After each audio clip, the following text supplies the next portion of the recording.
Hi అండి, అందరికి welcome to the my show.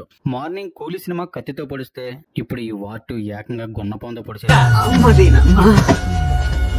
వారు వాళ్ళతో వాళ్ళు చేసుకున్నట్లేదు, నా మీద చేశారనే ఫీలింగ్ కలిగింది.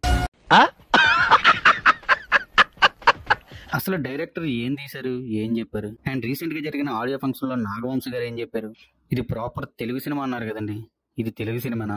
ఎన్టీఆర్ గారిని వార్ 2 లో అయ్యన్ ముఖర్జీ గారు చూపించినట్టు మన తెలుగు డైరెక్టర్లు ఎవరు చూపించలేదన్నారు. నిజంగానే మన తెలుగు డైరెక్టర్లు ఎవరు ఇంతలా చూపించలేదండి బాబు. నిజంగా ఒక్కటంటే ఒక్కటి కూడా వర్కౌట్ కావలేదు. అప్పుడిప్పుడు ఎన్టీఆర్ గారు టెంపర్ ప్రీ రిలీజ్ ఈవెంట్ ఒక్క కాలర్ ఎత్తి కంటిన్యూగా బ్లాక్ బాస్టర్స్ ఇస్తుంటే వార్ 2 మూవీకి 2 కాలర్లు ఎత్తి మరి ఈ సినిమా హిట్ అవుతుంది అని చెప్పారు. ఆయనగా ఎత్తారా లేదా మీరు బలవంతంగా ఎత్తించారో తెలియదు కానీ నాకైతే ఆ సింగిల్ కాలర్ ఎత్తినప్పుడు వచ్చిన అవుట్పుట్ కూడా రాలేదనిపించింది. వార్ 1 స్టోరీ ఎక్కడ ఎండింగ్ అయిందో వార్ 2 అక్కడే స్టార్ట్ అయ్యి మళ్ళీ అక్కడే ఆగింది. ఏం జరిగింది కొత్తగా? మహా అయితే 4-5 సార్లు ఎన్టీఆర్ హృతిక్ రోషన్ కొట్టుకున్నారు. 2 ఫ్లైట్స్, ఒక ట్రైన్, 4-5 బోట్లు తగలబెట్టారు తప్ప ఇంకేం చేశారండి?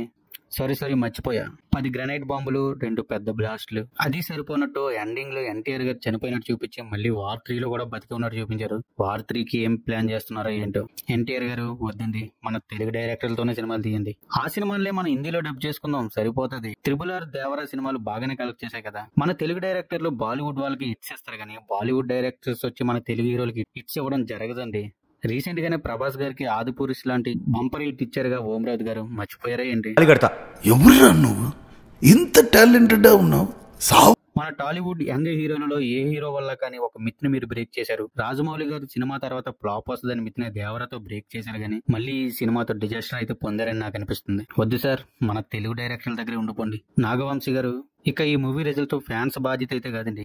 సినిమా బాగుంటే ఫ్యాన్స్ ఏమైనా చేస్తారు, బాగోకపోతే ఏం చేస్తారు? మీరే ఏమైనా చేయండి. నాకు తెలిసి ఈ సంవత్సరం మీకు ఖర్చు రాలేదు, నెక్స్ట్ ఇయర్ అయినా అంతా బాగా జరగాలని కోరుకుందాం. రీసెంట్ గా వచ్చిన మాస్ జాతర కూడా అలాగే అయ్యేలా ఉంది. మేబీ అదేనా హిట్ అవ్వాలని కోరుకుంటున్నాం. ఇంత భారీ బడ్జెట్ మూవీలో ఏ సీన్స్ వాడడం ఏంటండి? చాలా క్యారెక్టర్ కి ఏ డబ్బింగ్ చెప్పించారు, ప్రతి సీన్ లో క్లియర్ గా అర్థమైపోతుంది. మరీ దారుణం కాకపోతే సినిమా అంతా ఒకే టెంప్లెట్ ఏంటండి, కొట్టుకోవడం వెళ్ళిపోవడం. ట్రైలర్ లో చూపించిన బికినీ షర్ట్ లేదని చాలా మంది కుర్రాళ్ళు బాధపడుతున్నారు. ఏం బాధపడద్దు, ఆ సీన్ అయితే ఉంది.